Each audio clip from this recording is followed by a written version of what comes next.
ido ya gane wa kansa duk abin da ake ciki. Jama'a dai alhamdulillah, kuma jam'iyyar APC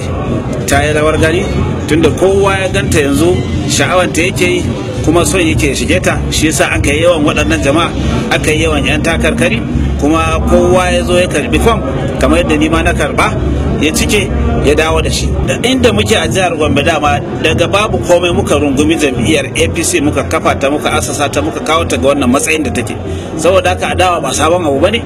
don haka kuma adawar shi yasa aka samu wannan sakamako. Don haka muna tafi da adawa har lokacin da za mu kafa gwamnati da yardan Allah, domin mu yi wa mutane ayyukan da ya kamata, mu jawo su, mu gudu tare, mu tsira tare.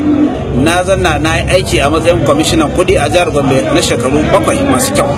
kuma a zaman da na yi ayyuka kala-kala, kusan kowace ma'aikata ko wani sashen gwamnati ta gindin ofis ina yake wucewa ya biya bukatunsa. Saboda haka duk na san abubuwan da ake yi, kuma na san abubuwan da ya kamata a yi, domin ni mazanni da jama'a ne, ina tare da jama'a, na san matsalolinsu, kuma in Allah yadda zan haɗa ƙarfi da ƙarfi tare da su domin na samu musu maslaha a bisa wannan yanayi da ake ciki.